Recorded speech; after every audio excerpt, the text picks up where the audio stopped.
कंजूस सास की रसोई। एक छोटे से गांव में सुमित्रा नाम की एक औरत रहती थी जो अपनी कंजूसी के लिए पूरे गांव में मशहूर थी। सुमित्रा का एक बेटा था राजू और उसकी नई नई शादी हुई थी। राजू की पत्नी राधा सुमित्रा के घर में आई तो सबने उसकी बहुत तारीफ की।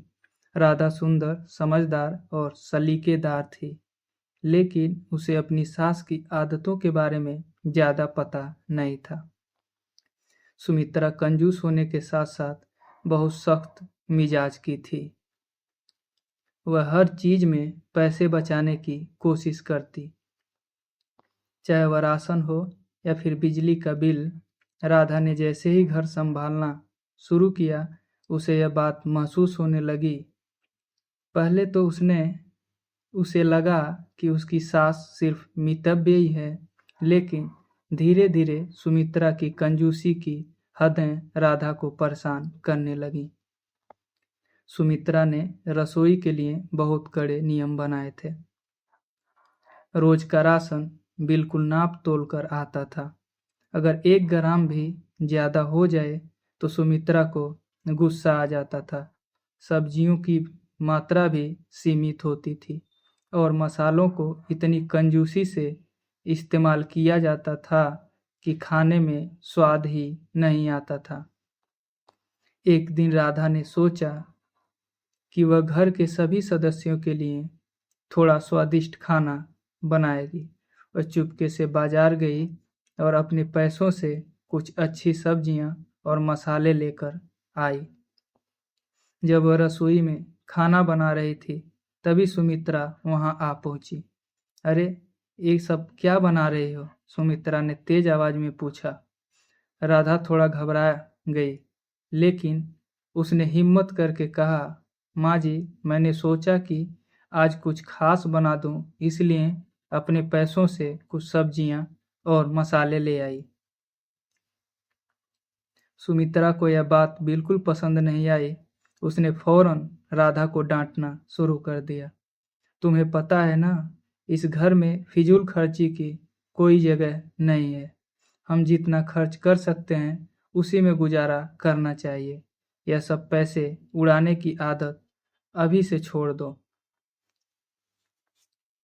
राधा चुपचाप सास की बात सुनती रही, लेकिन उसे यह बात समझ नहीं आई कि थोड़े से पैसे खर्च करने में क्या बुराई है। कुछ दिनों बाद राधा ने देखा कि सुमित्रा दाल बनाते वक्त उसमें ढेर सारा पानी मिला रही थी। राधा ने पूछा, माँ जी, दाल में इतना पानी क्यों डाल रही हैं? इससे तो इसका स्वाद बिगड़ जाएगा। सुमित्रा ने एक ठंडी हंसी के साथ कहा, बिटिया, यह पानी नहीं है, यह पैसे बचाने का तरीका है।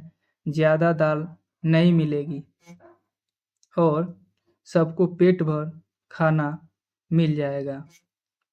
राधा को यह सुनकर बहुत अजीब लगा, लेकिन वह कुछ नहीं कह सकी। उसे अपनी सास की कंजूसी के आगे झुकना पड़ रहा था।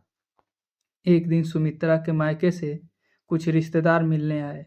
राधा ने सोचा कि घर में मेहमान आए हैं तो अच्छा खाना बनाना चाहिए। उसने चुपके से बाजार से कुछ अच्छे पकवानों की सामग्री लाई और सबके लिए स्वादिष्ट भोजन तैयार किया। जैसे ही मेहमानों ने खाना शुरू किया, वे राधा की तारीफ करने लगे। वाह राधा, क्या स्वादिष्ट खाना बनाया है। ऐसा लगता है जैसे हम किसी बड़े होटल में बैठकर खा रहे हों। राधा यह सुनकर खुश हुई, लेकिन उसकी सास का चेहरा मुरझा गया।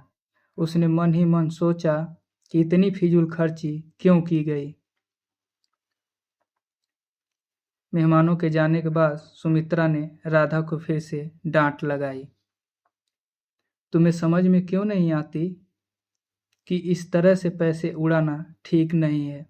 जब साधारण खाना बनाया जा सकता है तो इतना महंगा खाना बनाने की क्या जरूरत थी? राधा अब तक सास की बातों से परेशान हो चुकी थी, लेकिन उसने फिर भी धैर्य बनाए रखा। कुछ दिनों बाद राजू ने देखा कि राधा हमेशा चुपचाप रहती है और सास के सामने कुछ भी नहीं कहती। उसने राधा से बात की और उसकी परेशानी समझी। राजू ने अपनी माँ सुमित्रा से कहा, माँ, हमें पैसे बचाने चाहिए, लेकिन इतना भी नहीं कि घर के लोग और मेहमान नाराज हो जाएं। थोड़ा बहुत खर्च करने से कोई गरीब नहीं हो जाता। हमें अपनी जिंदगी को थोड़ा आराम से जीना चाहिए। सुमित्रा को अपने बेटे की बात समझ में आई। उसने सोचा कि वह अपनी कंजूसी में कुछ ज़्यादा ही आगे बढ़ गई थी। उसने राधा से माफ़ी मांगी और कहा, मैंने जो भी किया वह परिवार के भले के लिए किया, लेकिन शायद मैं गलत थी। अब से मैं थोड़ी ढील दूंगी और घर के खर्चे में तुम्हारी मदद भी करूंगी। इस प्रकार सुमित्रा ने अपनी कंजूसी की आदत छोड़ने का प्रयास किया और राधा ने भी अपने सास के साथ रिश्ते को मजबूत किया। धीरे धीरे घर का माहौल बदलने लगा और सुमित्रा ने भी सीख लिया कि जिंदगी में सिर्फ पैसों की अहमियत नहीं होती, बल्कि रिश्तों और खुशियों का भी महत्व होता है जीवन में।